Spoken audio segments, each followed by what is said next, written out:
Okay, so in the final video in this module, I want to show you some Python tools that we can use to calculate other things besides peptide and nucleic acid masses. So in the first video, the first two videos, we created these functions that would allow us to calculate amino acid masses and protein masses. And I put in the same dictionaries for RNA and DNA and assigned you to go ahead and build your own functions for that. But other chemicals can be more complicated. They're not these nice linear sequences. So I want to show some tools. You could sit down and we could go through lots of things about how to build some of these, although for glycans, even that would take forever. But fortunately, other people have done a lot of the work for you. So I'm going to go through a couple of the libraries that I use, although there's a lot of different ones out there. And thanks for all the people that have put in a lot of time building these because they're really great tools. So first, I did a little bit of work last year with glycans and had to learn some of this. Unfortunately, there's a great glycan library called Glypy. If we go to the glycosmos portal, we can pull out like a glycoCT, which is coded like this, where you have the different sugar residues and the different linkages. We pasted it in with these triple quotes so that it just has all the lines embedded. So I just pasted this straight into the triple quotes from the glycoCT on the glycosmos. If we then, and I'm not going to write these functions as we go, I'm going to more talk through them and just leave them up on GitHub for you. You can see this is a calc glycan mass. We're pasting in the string. We have monoisotopic as true or false. GC loads basically creates a glycan object out of the glycoCT, so we just feed it in. And then we're returning the mass. And basically there's a function in Glypy that says average.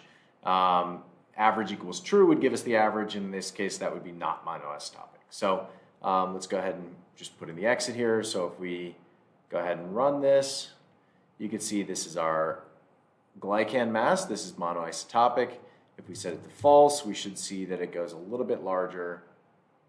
And there we go. So this is how you can paste in a glycan. So you can read this off some sort of database or just paste in the glycans that you want to see and use that to calculate your masses. I'm going to go ahead and turn that off. Another thing you may want to do if you're working with metabolites or something is you may have some sort of chemical formula, right? So this is 8 carbons, 10 hydrogens, and so on. This is caffeine, right? So you could paste in the formula here. I'm going to use a library called molmass, and it's a very nice Python library for calculating molecular masses. I just wrote this simple calc formula mass where you paste in the formula. You have to tell it whether or not you want it monoisotopic. So first it creates a formula object. You can see this is creating a larger class, and there's lots of stuff you can do with this. But one of the things you can do is return either the monoisotopic mass or the mass. So basically this is saying if it's monoisotopic, return the monoisotopic mass. Otherwise, just return the average. So if we go ahead and run this one, you can see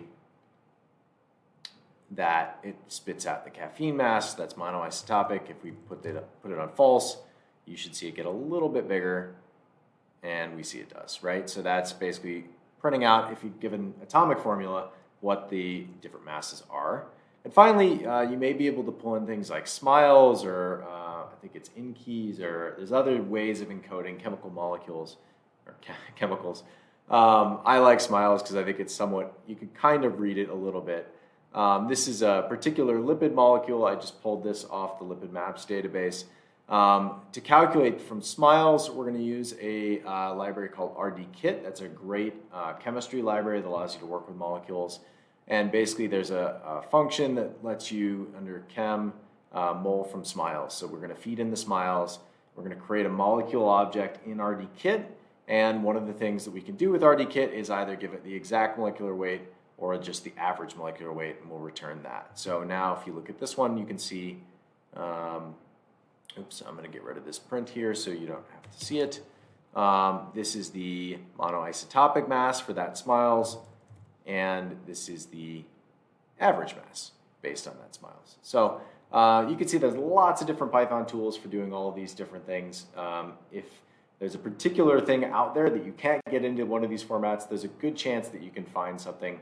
And this is the various different ways that you can use some of these. And it's good to kind of write your own functions. You could see, like, I want to write my own functions that's calculate something mass and then feed in the string and then tell it monoisotopic or not. You can write your own wrappers around these, but there's lots of different great libraries out there that you can use to do mass spec based stuff with Python.